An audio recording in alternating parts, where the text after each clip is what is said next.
Welcome into the Nashville Game Changers podcast. I'm your host, Jill Jelnick. Really excited about our guest this week because he wears a lot of sports hats here in Nashville. You may know him as a radio host on 102.5 The Game, football analyst for MTSU. Maybe you recognize him from his former local TV days as a sportscaster, or you just might know him as Nashville's media darling. Yes. Regardless of how you know him, he is the one and only Big Joe on the go, Joe Dubin, and a very good friend of mine as well. Joe, thanks for hopping on. Thank you. I love the intro. Oh, thank you. Yeah, not bad. Ad-lib, well, too. we gotta, give you credit where credit's due. And sports hats is the best way I feel like to describe it. Yeah, because you're not in one sport, you're not with one team, you're not even on one platform. You're all over the place, and you have been for several decades. Well, I think I learned early on to diversify yourself, right? Don't be pigeonholed to one thing, because we've all had bosses who have pigeonholed us, right,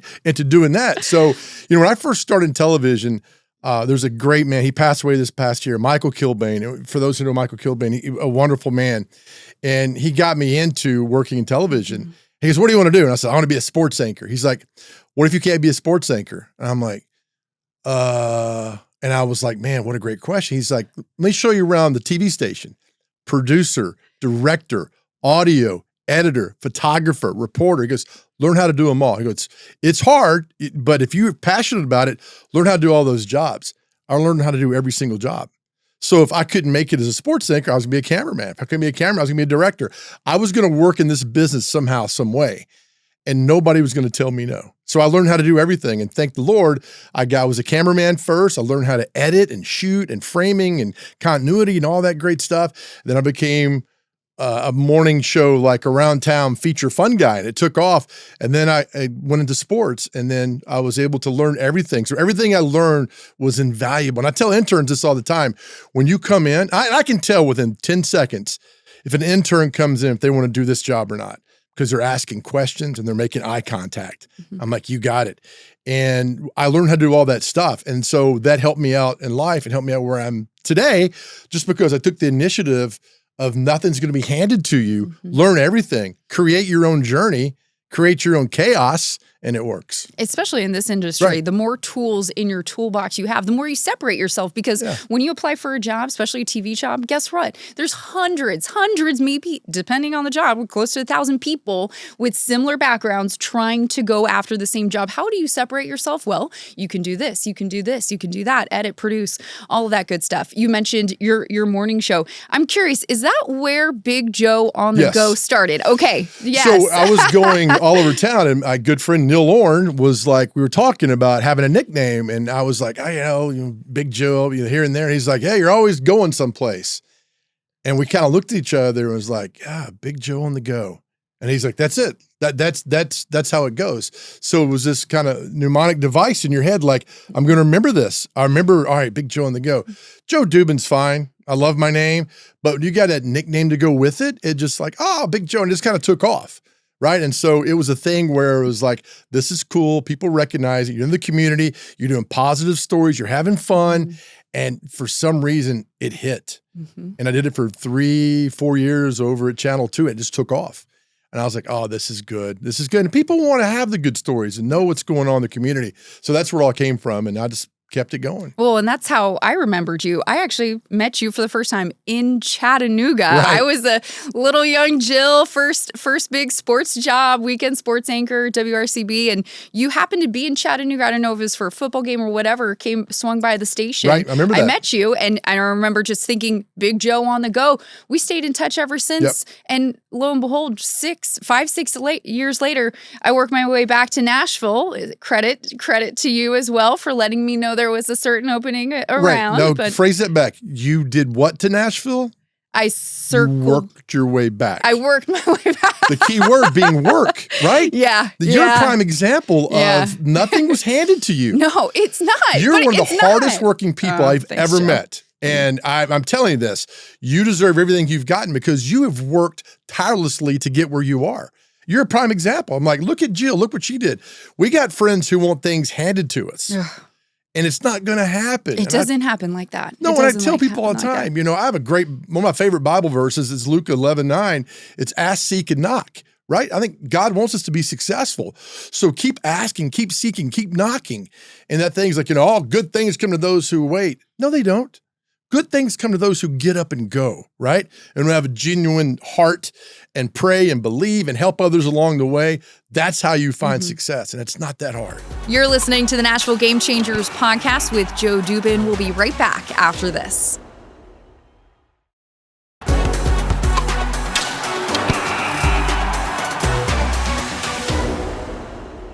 You clearly grew up a sports fan. I know you played football at Samford. Yeah. Yes, that's right. I tried to actually look you up to see what your height, weight, bio was. Unfortunately, they don't go back that far. They don't. That's okay though. I'll give you one. I got one. Please tell me you got a good Samford football story. Oh, I've got plenty. Well, it was funny because I was down there. Our coach was Terry Bowden, who's Bobby Bowden's son. This was in the late 80s. Our quarterback was Jimbo Fisher. Jimbo and I never got along, but it was the travel, the experience, the being, because you're in high school, then I went to junior college and played football, and you get to Samford and you're still meeting new people and different people, but it's about the game of football. Game of football is simple, blocking and tackling, no matter where you are, and it was a lot of fun. Unfortunately, I was a terrible student, and it made me who I am today because I went out, Jill, every single night. And you went out to the library, Joe, every single night?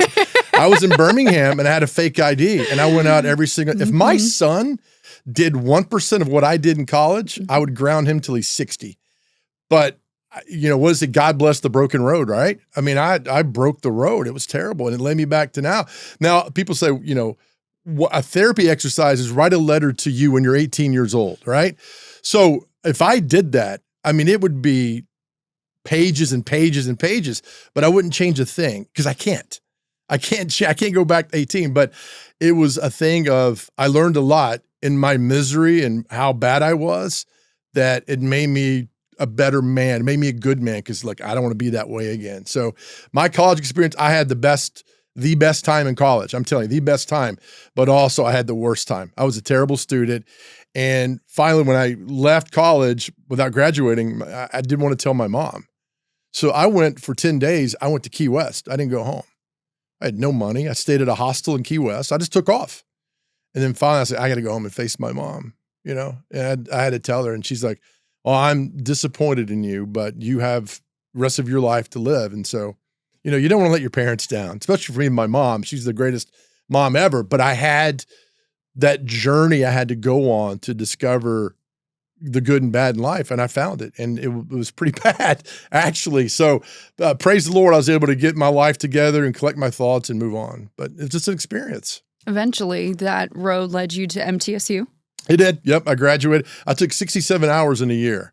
Going to college, Jill, at 27 as opposed to 19 is different because I just wanted to get my degree and get out. And MTSU was wonderful. The communication department there was great. I learned so much TV-wise. And then I had to get an internship when I was there. And I wanted to be a football coach, and I was going to major in history. And I went to the TV station, and I was like, I want to be part of this world. You just knew right away. I knew. Is it instant reaction? Somebody said, working in TV, you have the front seat to life. And I've never forgotten that. I was like, this is really good. So I wanted to do that and learn that. Another thing was I didn't want to work 8 to 5. And I saw my mother worked 8 to 5 her whole life and it beat her down. And I'm like, I can't do this. I can't do 8 to 5. And here's the great part about that. You don't have to do 8 to 5. Find your happiness. Now, if 8 to 5 is your world, God bless you. I'm happy to do what you can do. All that. That's fantastic. For me, it's not that world. This is the world. I like the chaos. I like the stories, the breaking news, the sports news, what's going on, meet new people, just like you do every day. Every day is different when you come to work here, every day. So that's what I want to be a part of, and thank the Lord I'm able to be a part of that still today. You fell in love with sportscasting, knew this was the direction. Yeah. Once you graduated MTSU, did you know your game plan? Did you have this set of A, B, C, and D will lead to X, Y, and Z? Because most people in our industry don't. How did you know where to go from there? So I thought immediately when I graduated, it was May of 97, that I would get gobbled up by ESPN and be there, right, in a month. And then I had the harsh reality of sending out resume tapes and getting nothing back. So I was lucky I became a photographer and I learned that part of the business. I learned how to edit really good. I learned how to tell stories really good. And so looking back, the good Lord sent me down that path, because if I'd have gotten a job as a sports anchor out of college, I'd have been fired in a month. I didn't know what I was doing. So I was able to learn, observe, and keep getting more inside my head of what I wanted to do. But then you send out resume tapes. And then I think I sent out probably in 3 years about 60 resume tapes. You know how many people I heard back from? 0. So the Einstein thing, if you keep doing the same thing over and over again, you want a different result. I was like, I got to do something different. So I did my resume tape and I completely redid it, right? Because they're only going to look at the first 45 seconds. So I made it like a mini movie, like me around town and discovering clues, just different. I sent out 10. I think at the time, I got 6 job offers. And the best one was in Bowling Green, Kentucky. The most money, crazy. Pretty much you can do whatever you want. The carte blanche, you can do whatever you want. And I wanted that.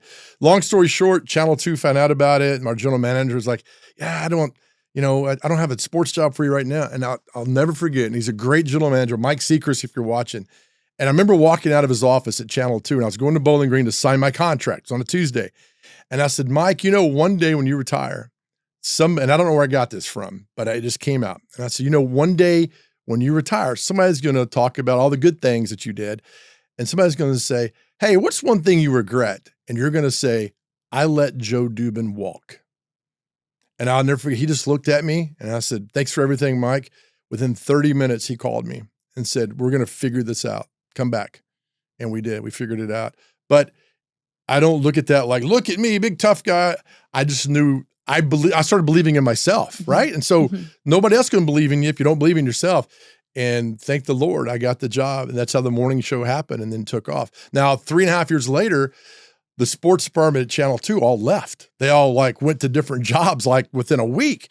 And he had nobody do the sports. He's like, hey, do you mind doing sports for me? I'm like, I guess on a Saturday and Sunday I'll do it. And it was the World Cup in 2006. And the USA was playing a country I'd never heard of.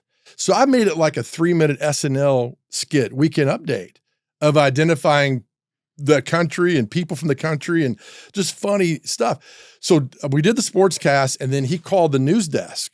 And the anchor's like, hey, Mike wants to talk to you. I'm like, oh, God. And he said, that's the best sports cast I've ever seen. You're my new sports guy. I was like, oh, I don't know. I was really enjoying what I was doing in the morning show world and all that stuff. Yeah.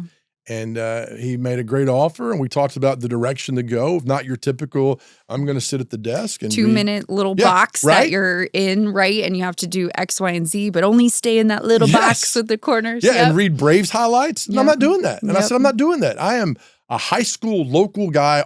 He's like, love it. We'll do it. And then we did it, and that's how I got in sports and took off from there. There's still storytelling. You're a great storyteller. Storytelling still matters. It's still the most important thing. Also, having fun is part of that too as well. If you can combine the two of those things, it works out well. So it was good. We had a great time there.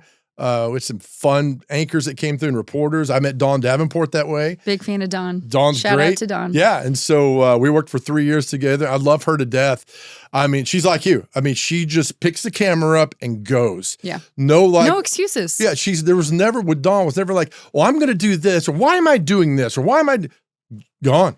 Just picked it up and go. Worked so hard. And again, like you, deserved everything she's got because she just works. It's funny how that always works if you just go out and work and get it done.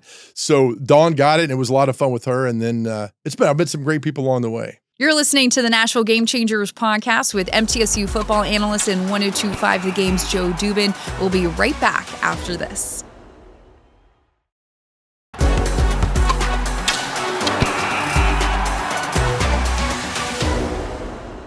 Joe, you mentioned the storytelling. 4-time Emmy? 3-time. 3-time Emmy winner. And I know from our conversations and from seeing your pieces, those awards haven't come from that square sports box that is in the 2-minute time frame. Those awards have come from you thinking outside of the box, getting creative. Yeah. In an industry that is, very X's and O's. isn't it so ironic that it's when we actually go outside of the box that we get credited with, hey, that was entertaining. And I think that's what our viewers want, something different than what it's always been. Yeah, it is. And you did a funny thing about you couldn't show highlights. You did the goalie mask. The Preds. I had my hockey gear. Yeah, I brought that in. I was like, hey, if I'm gonna literally talk about a scoreboard, like let's make it a little interesting because I couldn't show the highlights. And I remember that, right? I remember that. So I won one of my Emmys for my stick figure sportscast. Yes. I've been nominated 21 times for Emmys. I've been nominated for that different segment 8 times. I've won once, which is fine. And, it was like, it came from, I couldn't show highlights of Tennessee basketball in the NCAA tournament. You can't show highlights. I'm like, what am I going to do for 3 minutes? And I was sitting, I was like, I got this. Let's go back to being very simple. So I just drew 10 pages of stick figure highlights and it won an Emmy Award. I mean, it was like, what in the world? But people remember that more than anything else. We just had fun with it. And I did it for the Titans. I've done it for Vandy baseball, Vandy basketball, Tennessee basketball, on and on. And it was just a thing of like, all right, let's be creative and be different. What are you going to do?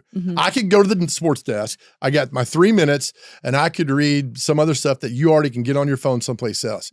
But those 3 minutes, I got you, right? I'm the toy box. Right? We work in the toy box in the sports department. So I had you for 3 minutes and it just took off. And the reaction, and to this day, I get tagged in things when like some other TV market will do that and they'll tag me in all those things. It's like, you did it first.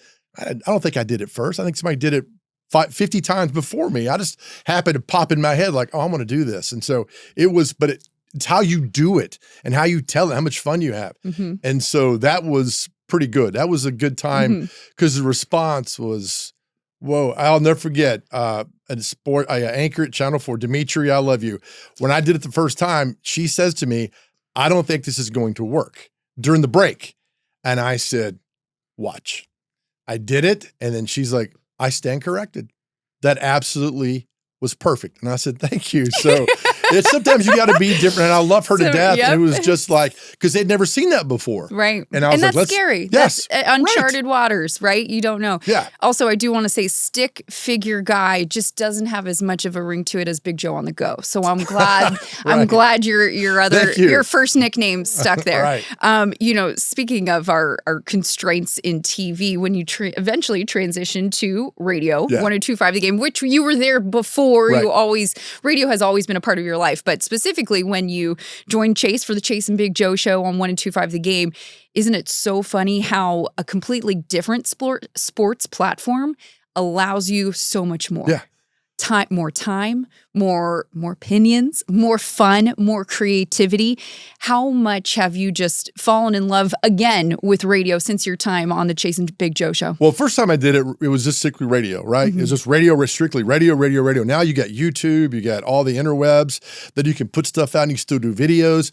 But sports talk and news talk radio has never been more popular as it is now because we all need a place to vent. We all need that one place to go to. And so I told Chase, I said, look, for our show, 3 hours, we are your therapy session. We're going to press the phone, you call us and talk to us, and it's going remarkably well. But a lot has to do because Chase and I get along so well, right? It's never like his show or my show. It's our show. We got a producer and we do things together and we talk about it. And the most important thing is the listener, the caller. That's the most important thing. And so they trust us. We have fun. And to people to get to call in and talk about the Titans, Preds, life, whatever, it's been fun. And the platform is great because I don't have the 3 minutes, like 3 minutes and out and go, see you tomorrow. I mean, we got 3 hours. And so it's fun, it's creative, and you got to reach deep within your heart. You got to have fun topics. I tell people all the time, the more creative you get, the more adrenaline flows in your body and the better it feels. So you get creative on our show and just have different topics and fun. It takes off, and thank the Lord, it's taken off. You have some of the most random but fun topics. One of my favorites, I listen to you guys every day, 102.5 The Game, Chase and Big Joe. And one just that sticks out in my mind was, okay, what is the longest red light in Nashville, the longest intersection, and the number of callers that called in, I was like, let me tell you something, it's this one here in Hendersonville. It's amazing, right? It was Not to crazy. make fun of anyone with my awful accent, but you had a lot of those callers calling in, and it's so funny how all of a sudden you probably had a plan to talk about the Titans and this, and you go, oh, scrap that, we're talking about the longest red light in Nashville. Oh, and people called in. I will tell you that, and the topic we had on what's your favorite type of French fry? Really? Crinkle, waffle, regular. Sweet potato. Sweet potato. Yep. I'm telling you, Jill, it just took off and it went. We had hundreds of calls and texts and all those people about your favorite kind of French fry. Yeah. And then one day we were just talking, and I find it fascinating that people drink the caffeinated coffee. I'm like, why? Just drink a milkshake. Why is there decaffeinated coffee? And we just got on that topic, and again, it exploded. People, and it was like 80-20 people like, I agree with you.